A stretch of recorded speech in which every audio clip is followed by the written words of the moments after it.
शहर की कोई गली कूचे की दुकान जो थी वो खुली नहीं थी। तो जम्मू के लोगों ने एलजी एडमिनिस्ट्रेशन और भारतीय जनता पार्टी को ये दिखा दिया भी हम आपके खिलाफ हैं। क्यों? क्योंकि अब जम्मू विरोधी हो चुके हैं। अब तो ये बाहर ही जाएंगे लखनपुर से पार, इधर क्या करेंगे?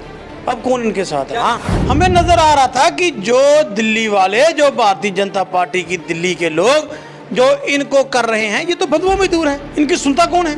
ये जब 25-26 हमने 25 जिताए थे, शायद गलती से जीत गया, एक्सीडेंटल कई बार काम हो जाता है। इनकी सुनता है कोई? अगर इनकी सुनता हो तो यार आप टोल सस्पेंड बताइए, मुझे बताइए स्मार्ट मीटर, फिर वो भी प्रीपेड, किस स्टेट में लगे हैं प्रीपेड मीटर? आप लगाना चाहते हैं, पहले जम्मू के लोगों को स्मार्ट बना लीजिए। और जम्मू कश्मीर में डेमोक्रेसी नहीं डांगोक्रेसी चल रही है, डंडे के साथ चल रहा है। अब इनके रुख में क्या आएगा क्या नहीं आएगा मैं नहीं कह सकता, क्योंकि जम्मू का कोई हो तो उससे बात करें। एलजी साहब बाहर से, चीफ सेक्रेटरी साहब बाहर से, एडवाइज़र साहब बाहर से, तमाम अफसरगण बाहर से। जम्मू सूबे के 10 डिस्ट्रिक्ट हैं, तो मेरा ख्याल 7 डीसी बाहर के होंगे। हम किसके साथ बात करें? नौकरियां हमारी गई, ज़मीन हमारी गई, रिसोर्स हमारे गए, व्यापार हमारे पास क्या रहा? मुझे बताइए ना, आज जम्मू के पास है क्या? मैं पूछना चाहता हूँ। पहले तो कहते थे ठीक है जी, सारी उम्र तो बीजेपी ने हमें ये लड़ाया जम्मू और कश्मीर को, हिंदू और मुस्लिम में दरार पैदा की। तो अब मुझे बताइए कि ये कहते थे हम जम्मू का चीफ मिनिस्टर बनाएंगे, वो लोगों ने बनाना है ना, मैंने और आपने वोट डालने। आप बना सकते थे ना एलजी जम्मू का, बना देते डॉक्टर करण सिंह साहब को, हम वेलकम करते। महकूमेंद्र गुप्ता को बना दीजिए, देवेंद्र राणा को बना दीजिए, और छोड़ो यार इस रविंद्र राणा साहब को बना दो यार, बना दो, कोई चिंता नहीं करनी। उन्होंने 2 साल पहले जाके कहा था ये टोल प्लाजा मैं उखाड़ के फेंक दूँ, कहा था ना। ऑपोजिशन तो किसी ने नहीं कहा था, इन्होंने कहा था, इन्होंने शुरू किया था। अब ये जेसीबी लेने गए हैं, जेसीबी खराब हो गई है या उसका नट ठीक कर रहे हैं, मुझे नहीं पता। सरोर टोल प्लाजा और स्मार्ट मीटर को लेकर 26 अगस्त यानी शनिवार को पूरे जम्मू बंद कॉल था, जिसको लेकर अलग अलग पॉलिटिकल पार्टीज ने प्रोटेस्ट डिमॉन्स्ट्रेशन उस दिन करके अपना एतराज जताया और सब ने इसमें पार्टिसिपेशन की और कुल मिलाकर एक कंप्लीट जम्मू बंद देखा गया। हालांकि पूरी एरिया में जम्मू के हर जगह पर विरोध प्रदर्शनों का दौर चल रहा था। इसमें पीडीपी भी जो है सामने आकर विरोध प्रदर्शन किया और सरकार के इस फैसले के खिलाफ अपना एतराज जताया। इसी बातचीत करने के लिए इस समय हमारे साथ पीपल्स डेमोक्रेटिक पार्टी के स्पोक्स पर्सन वरिंदर सिंह सोनू जी हैं। इनसे बातचीत करते हैं और जानते हैं कि जिस तरह से लोगों ने अपना विरोध प्रकट किया और जम्मू बंद कॉल जो है उसको पूरा समर्थन दिया, आप भी उसमें थे, किस तरह का इंपैक्ट आप देखते? देखिए ऐसे है कि जहाँ तक जम्मू बंद का सवाल है तो मैं समझता हूँ कि वह पूर्ण रूप से सफल जम्मू बंद रहा। जम्मू बंद 3 मुद्दों पर था। जो चैम्बर ऑफ इंडस्ट्री की कॉल थी उनमें था कि एक तो smart meter, Saror toll plaza और प्रॉपर्टी टैक्स। और जिस तरीके से जम्मू के लोगों ने उस बंद के आह्वान को सफल बनाया, खुद आगे आकर के दुकानें बंद की, ट्रांसपोर्ट बंद रही, सारे विद्यक अदारे बंद थे, तो जम्मू के लोगों ने आईना जो है एलजी एडमिनिस्ट्रेशन और भारतीय जनता पार्टी को दिखा दिया। देखिए मैं 23 साल हो गए हैं इस पार्टी को बने हुए, तो 23 साल से मैं इस पार्टी के साथ हूँ। इन 23 सालों में बम बम बोले के बाद अगर मैं कोई बंद सफल देखा है तो ये देखा है। और सबसे बड़ी बात, तमाम पॉलिटिकल पार्टियां सिर्फ एक को छोड़ के वो मूक दर्शक बने, घर पर लेटे हैं, एसी कमरों में बैठे हैं। जम्मू जम्मू के नारे वारे लोग आज है कहाँ? आज जम्मू की लूट हो रही, कोई नहीं बोल रहे। वो यहाँ तक हमारी पार्टी का तल्लक है, मैं तो खुद उस एजिटेशन में शामिल था, हमने बाइक रैली निकाली थी और मैं तो खुद बाइक पर पूरे शहर का हमने दौरा किया। और एक बात मैं इसमें बताऊँ, शहर की कोई गली कूचे की दुकान जो थी वो खुली नहीं थी। तो जम्मू के लोगों ने एलजी एडमिनिस्ट्रेशन और भारतीय जनता पार्टी को ये दिखा दिया भी हम आपके खिलाफ हैं। क्यों? क्योंकि आप जम्मू विरोधी हो चुके। आप जम्मू विरोधी हो, आप किसान विरोधी हो, आप मजदूर विरोधी हो, आप जम्मू के लोगों के विरोध में हो। और सबसे बड़ी बात कि बीजेपी को जिन लोगों ने 2014 में 25 सीटें जिताई थी, वही सब लोग आज सड़कों पर हैं। और जम्मू के लोग आज समझ चुके हैं जम्मू का बंद बिल्कुल सफलपूर्वक बंद रहा और आज बीजेपी कहीं नजर नहीं आ रही, ये मूक दर्शक बने। क्या लगता है बीजेपी वाले कब बाहर आएंगे? नहीं, अब तो ये बाहर ही जाएंगे लखनपुर से पार, इधर क्या करेंगे? अब कौन इनके साथ है? हाँ, इलेक्शन के समय आएंगे या फिर भी कभी आ? अब जब मर्जी आ जाए, अब जब मर्जी आ जाए। देखिए मैं इनके लिए एक बात कहता हूँ, मैं बड़ी बात पहले भी कह चुका हूँ। मैंने 5 अगस्त 2019 के बाद 6 या 7 को एक इंटरव्यू था, उसमें मैंने कहा था, जब बीजेपी के लोग ढोल नगाड़े बजा रहे थे ना 5 अगस्त 2019 को भी है, मैंने कहा था तुमको शोहरत हो मुबारक, हमें रुसवा ना करो, खुद भी बिक जाओगे एक रोज़, तुम जो सौदा ना करो। मैंने कहा था, हमारी पार्टी ने शुरू से कहा था, आप निकाल के देख लीजिए, और आज देखिए सब बिक चुके। हमें नज़र आ रहा था कि जो दिल्ली वाले, जो भारतीय जनता पार्टी की दिल्ली के लोग जो इनको कर रहे हैं, ये तो बदबू में दूर है, इनकी सुनता कौन है? मुझे बताइए, ये जो 25-26 हमने 25 जिताए थे, शायद गलती से जीत गया, एक्सीडेंटल कई बार काम हो जाता है, इनकी सुनता है कोई? अगर इनकी सुनता हो तो यार आप टोल सस्पेंड बताइए, मुझे बताइए स्मार्ट मीटर, फिर वो भी प्रीपेड, किस स्टेट में लगे हैं प्रीपेड मीटर? आप लगाना चाहते हो, पहले जम्मू के लोगों को स्मार्ट बना लीजिए। तो बीजेपी, आप कहते हैं इलेक्शन, ये इलेक्शन कोई नहीं करवाएंगे, मेरी बात नोट करके रखना। पार्लियामेंट इनकी मजबूरी है, ये वो कराएंगे और उसमें भी हारेंगे। उसमें क्यों? जम्मू के लोगों का एक फैसला हो चुका। हाँ, ये जो गए थे इधर उधर को, कोई इधर भाग रहा है, कोई उधर भाग रहा है, अब इनको सोचना चाहिए कि ये लखनपुर से पार कहीं सोच लें। जम्मू वाले लोग तो इनको पसंद नहीं करेंगे, उधर देखें शायद कहीं को टिकट चिकट मिल जाए, उधर कोशिश करें जाके अपनी। जम्मू में इनको कोई मुंह नहीं लगाएगा, ये बिल्कुल क्लियर बात है। लेकिन इस बीच में आप एलजी एडमिनिस्ट्रेशन का रुख किस तरह से देखते हैं इस जम्मू बंद के बाद? क्या उनके रुख में लगता है कोई तब्दीली आई है या आएगी? देखिए, ऐसे है कि ये ब्यूरोक्रेट हैं और जम्मू कश्मीर में डेमोक्रेसी नहीं डांगोक्रेसी चल रही है, डंडे के साथ चल रहा है। अब इनके रुख में क्या आएगा क्या नहीं आएगा मैं नहीं कह सकता, क्योंकि जम्मू का कोई हो तो उससे बात करें। एलजी साहब बाहर से, चीफ सेक्रेटरी साहब बाहर से, एडवाइज़र साहब बाहर से, तमाम अफसरगण बाहर से। जम्मू सूबे के 10 डिस्ट्रिक्ट हैं, तो मेरा ख्याल 7 डीसी बाहर के होंगे। हम किसके साथ बात करें?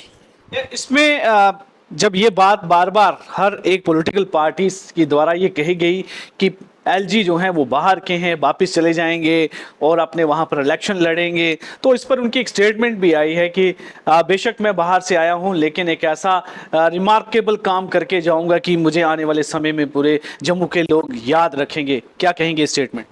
धन्य हो विकास पुरुष साहब, हमने तो अभी आपको याद कर दिया। वाकया में जो वो कर रहे हैं, जहाँ वो करके जाएंगे, जाना तो है। सत्यपाल मलिक साहब आए, वो भी चले गए, जीसी मुर्मू साहब आए, वो भी चले गए, ये भी जाएंगे।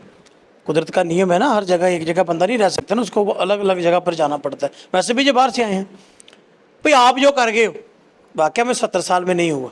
जम्मू के साथ आपने जो किया है, तो हमारी तो 7 पीढ़ियाँ याद रखेगी। लेकिन एक बात मैं कह देना चाहता हूँ, इससे पहले भी जो शख्स यहाँ तख्त नशीन था, उसको भी अपने खुदा होने पर इतना ही यकीन था। सत्यपाल मलिक साहब को भी बहुत यकीन था मैं खुदा हूँ। तो कोई बात नहीं, आपने जो किया है, आने वाली हमारी नस्लें और पुश्तें ये याद रखेंगी कि भारतीय जनता पार्टी ने जम्मू का सौदा किया था और खुद मूक दर्शक बने थे, और जिन्होंने हमारी तबाही की। आज मुझे बताइए, आज जम्मू के पास रहा क्या? नौकरियां हमारी गई, ज़मीन हमारी गई, रिसोर्स हमारे गए, व्यापार हमारे पास क्या रहा?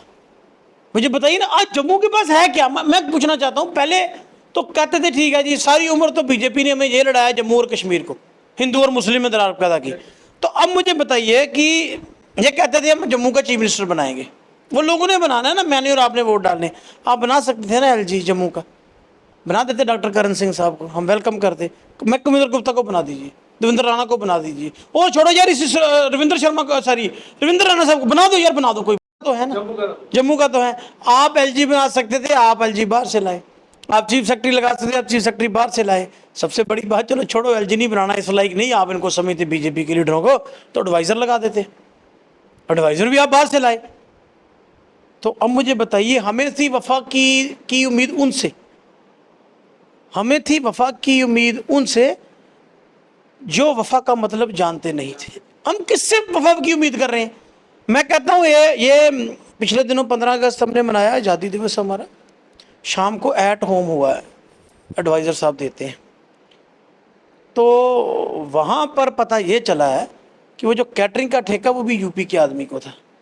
ओ भाई, ये तो आपको खाना बनाने के लिए नहीं रखते जम्मू वालों, आपसे चाय पीना नहीं चाहते, आपको रोजगार देंगे, आपको पॉलिटिकल एम्पावर करेंगे। मैं इसी बात पर आपसे ये पूछना चाहूंगा कि अब आपको क्या लगता है कि हालांकि सरकार ने तो कोई सरो टोल प्लाजा को लेकर या स्मार्ट मीटर को लेकर किसी तरह की कोई ऐसी बात अभी नेगोशिएशन पे आई नहीं कि हाँ आपकी बात भी जेन्युइन है, लेकिन कैसे देखते हैं कि आने वाले समय में किस तरह का ये अब रहने वाला है, क्या ये प्रोटेस्ट और बढ़ेंगे?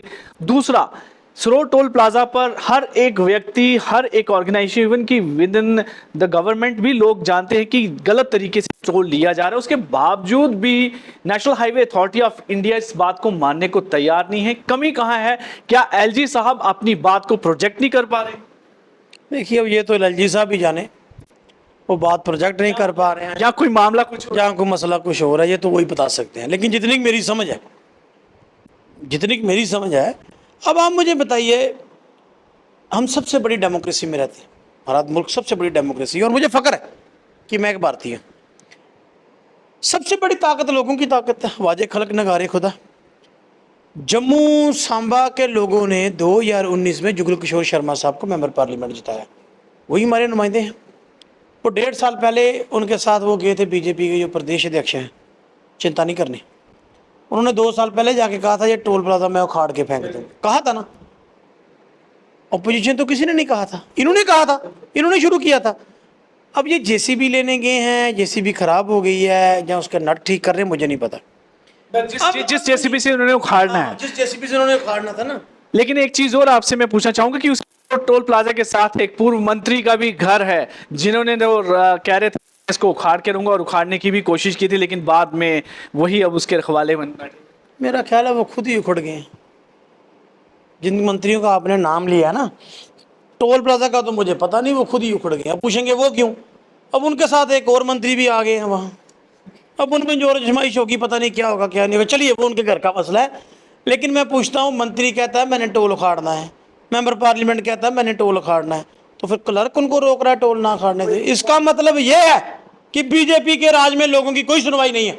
ये मेंबर पार्लियामेंट हमारा जीता, नेशनल हाईवे अथॉरिटी इससे बड़ी है, मेंबर पार्लियामेंट से बड़ी है नेशनल हाईवे अथॉरिटी। जब रोड नहीं तो टोल नहीं। और दूसरी बात, नितिन गडकरी साहब जो माननीय ट्रांसपोर्ट मंत्री, उन्होंने पार्लियामेंट में कहा है, पार्लियामेंट की क्लिपिंग चल रही है कि वो इलीगल है, उसको हटाना है। तो क्या बीजेपी की क्या मजबूरी है? भाई कुछ तो मजबूरियां रही होगी ना, यूं ही तो कोई बेवफा तो नहीं ना होता। ये बेवफा क्यों हुए जम्मू के लोगों? कुछ मजबूरियां हैं। अब तक वो मुझे युवा राजपूत सभा के लोग बता रहे थे कि 25 लाख रुपया रोज का इकट्ठा होता है। अब 25 में कौन कौन लेता है कौन नहीं लेता मुझे क्या पता, उन्हीं की मजबूरी होगी तभी वो बोल नहीं रहे। अगर वो 25 लाख कौन लेता है कौन नहीं लेता, मैं और आप तो लेते नहीं। अगर मुझे बताइए कि जम्मू के लोगों को टोल इलीगल है, क्यों हमारी जेबों को लूट रहे हो? 25 लाख रुपए रोज का खा रहे हो, क्यों? बंद करो इसको। अब बंद ये करा दें, जो बंद करवाने जाता है उसको जेल में डालते हैं। तो भाई कुछ तो बीच में है, या किसी को बचा रहे हैं या किसी के साथ ले रहे हैं या किसी को दे रहे हैं, कुछ ना कुछ तो है।